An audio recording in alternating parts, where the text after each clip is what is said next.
Hi everyone, welcome to road to CAT 99। ये video में हम डिस्कस करने वाले हैं कि नेक्स्ट 7-8 डेज आपका वीएआरसी के लिए क्या प्लान होना चाहिए। Right, just few days before the CAT आपको प्रिपरेशन में हल्का सा क्या चेंज करना है so that you can increase your attempt and accuracy in the VARC section. Right, I will discuss only the things which matter a lot in the last minute. तो यहां से स्टार्ट करते हैं कि फर्स्ट इज कि no one knows the topics. अगर आप कोई एक टॉपिक पे बहुत ज्यादा फोकस कर रहे हो, फिलोसफी पे या बायोलॉजी पे या फिजिक्स पे, या देर आर 100 अदर टॉपिक्स जो आपको लगते हैं कि आ सकते हैं, सो देर इज नो गारंटी कि वहां से पेपर आएगा ही आएगा. So it's always better to not worry about the things which are not in control of. Second is, I would say, do not believe in your mock scores. Do not believe whatever has happened so far.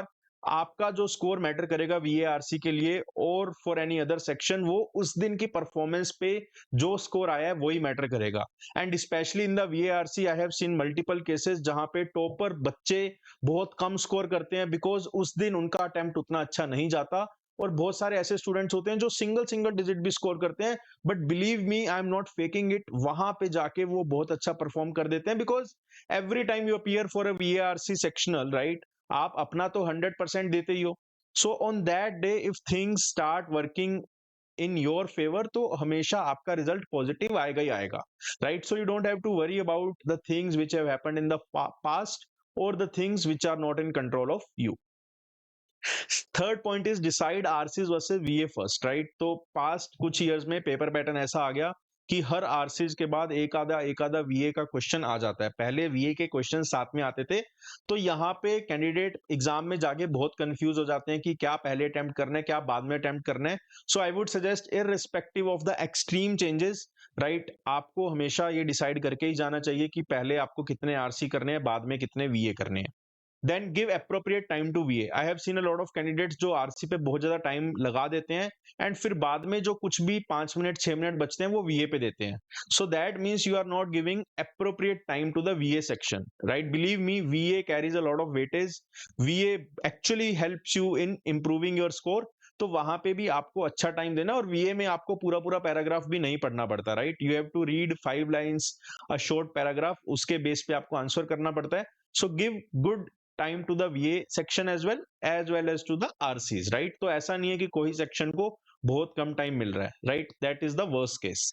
Then do not force yourself to attempt more and more. A lot of students feel कि यार 3 question या 4 question extra attempt कर लेता हूँ, एक अगर सही भी हो गया तब भी मेरा कोई लॉस नहीं है. राइट, तो वैसी स्ट्रेटेजी मत बनाओ दिमाग में. Right, focus only on the attempts which you feel you should attempt. Right, ऐसा नहीं है कि मैं छोड़ने के चक्कर में, ना छोड़ने के चक्कर में वो चीज को अननेसेसरली अपने आप को फोर्स कर रहा हूं उसको अटेम्प्ट करने को. राइट, वो हमें नहीं करना. That will bring unnecessary negative marks to you. Then avoid over attempt. Then coming on to the VRC plan for the next 7 to 8 days, right? On the Thursday, I believe everyone should appear for at least one sectional और उसको end to end analyze करो कि उसमें क्या सही हो रहा है, क्या गलत हो रहा है. Then on the Friday, focus on appearing for the 2 PYQ slot. Even if you have already appeared for all the PYQs, I would suggest कि कोई 2 random PYQs पकड़ो from 2020. राइट, कोई भी ईयर के पकड़ सकते हो, कोई भी स्लॉट पकड़ सकते हो, और उसको देखो कि वहां पे आप जब दोबारा अपीयर कर रहे हो तो आप पेपर को कैसे अटेम्प्ट कर रहे हो. First, it will help you in the time management. Second, it will help you to see कि आप कितना इंप्रूवमेंट कर चुके हो और कितना आगे आने वाले टाइम में कर सकते हो.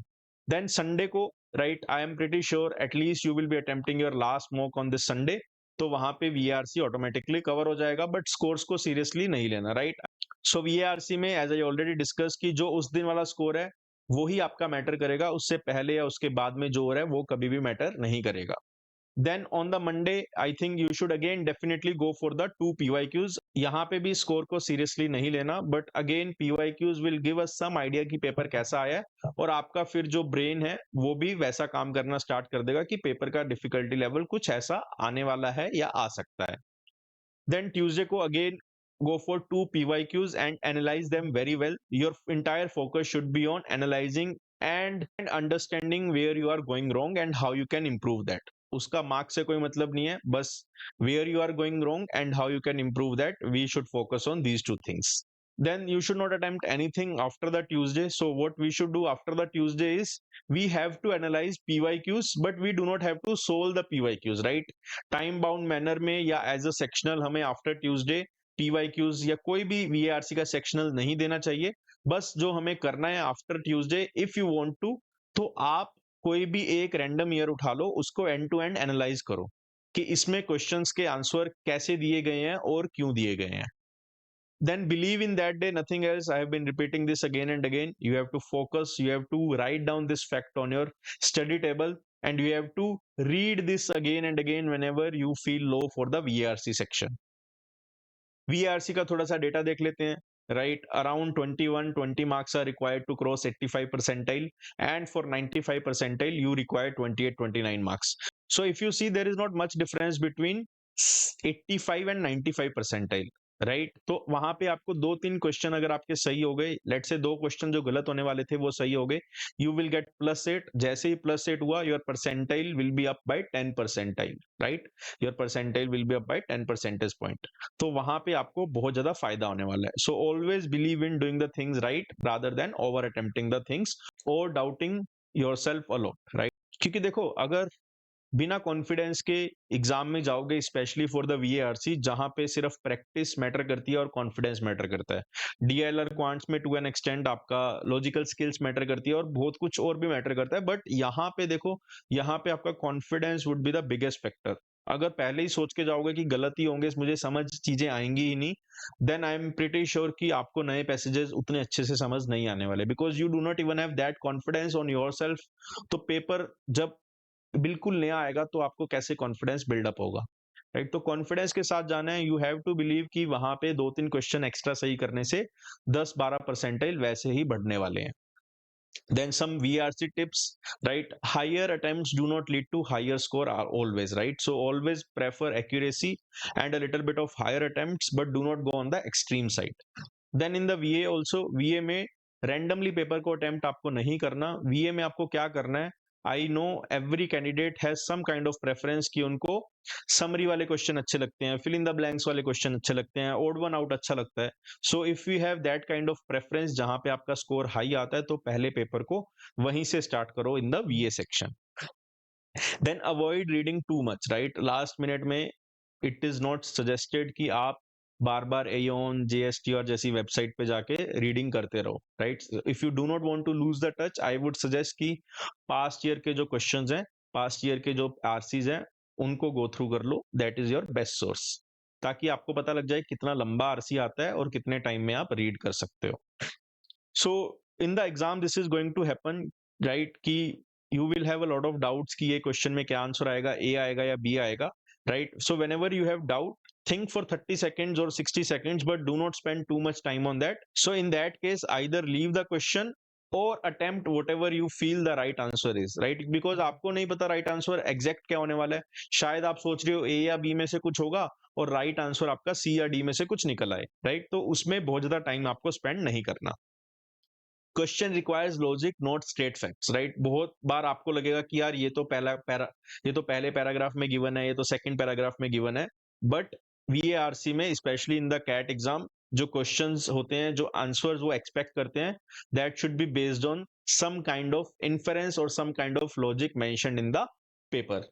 प्लस आपको एक्सटर्नल नॉलेज यूज नहीं करनी. So if there is a paragraph of 500 words, you should be completely dependent on that to understand each and everything around that topic. Then often a lot of candidates face this difficulty जहां पे वो figure out ही नहीं कर पाते कि पूछा क्या है, right? So whenever you have such questions जहां पे question की language ही बहुत confusing है, तो वहां पे पहले question को ध्यान से समझना पड़ेगा before going straight to the answer selection. Then there are some questions where you have to do some nullification, right? We will discuss that in the later part. Then focus on crux of the question, right? Most often you will get questions like what is the theme of the passage, what is the essence of the first paragraph, right? So if the question is asking about the essence of the first paragraph, right, you don't have to consider the complete paragraph, right? You can relate the first paragraph with the overall theme, but mainly वहां पे आपको discuss करना है कि first paragraph में क्या हुआ है ना. तो वैसे क्वेश्चंस में आपको फोकस करना है कि क्वेश्चन क्या पूछ रहा है, राइट. सो यहाँ पे आपका ऑप्शन क्या होना चाहिए, यहाँ पे आपका ऑप्शन वो होना चाहिए जो कंसर्न रेज नहीं कर रहा to dismiss the contamination in the Mars. So same with this question, अगर आप ये क्वेश्चन में देखोगे तो यहाँ पे स्पेसिफिकली मेंशन कर दिया गया है कि the author's overall tone in the first paragraph can be described as. तो यहाँ पे आपको ऑथर की फर्स्ट पैराग्राफ में जो टोन है उसी के बारे में बताना है। So read the question very clearly. So this is an example of nullifying the effect. तो यहाँ पे क्वेश्चन क्या बोल रहा है, the author is unlikely to disagree with any of the following except. तो यहाँ पे दो नेगेटिव वर्ड्स हैं, अनलाइकली एंड डिसएग्री। तो इनको दोनों नेगेटिव को मैं आपस में काट सकता हूं। Now the question becomes the author is likely to agree with any of the following except, right. So now the question becomes much simpler. अब आपको क्या चूज करना है, the author is likely to agree with any of the following except. तो आपको पता है कि ऑप्शन में क्या आंसर होगा जिससे ऑथर अग्री नहीं करेगा, दैट्स इट। आपको वो वाला ऑप्शन यहाँ पे फाइनलाइज करना है। So that's how the CAT question setter is trying to confuse a normal candidate. So यहाँ पे अगेन सेम थिंग, क्वेश्चन क्या बोल रहा है, which of the following statements if false would be inconsistent with the concerns raised in the passage regarding the drivers of carnivore human conflicts, right। तो यहाँ पे false and inconsistent are two negative words, तो इनको भी मैं cut out कर सकता हूं। So my question will become which of the following statements if true would be consistent with the concerns raised। तो यहाँ पे मेरा आंसर होगा वो आंसर जो मेरा कंसिस्टेंट है विद द कंसर्न्स रेज्ड। तो जो आंसर मेरा कंसर्न रेज कर रहा है that will be the final answer. So I hope you really like the video and आपको क्लियर होगा कि आने वाले 5 या 10 दिन में आपको क्या प्लान करना है वीएआरसी के लिए।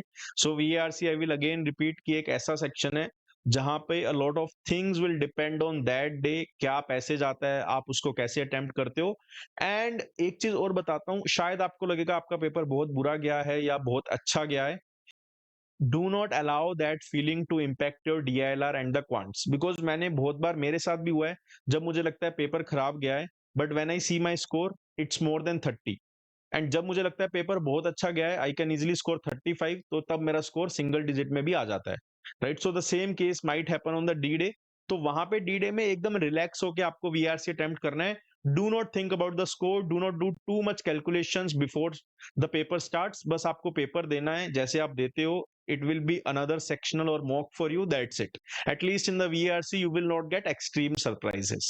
I am rooting for all of you to score as high as possible in this CAT 2025. Best of luck. Goodbye.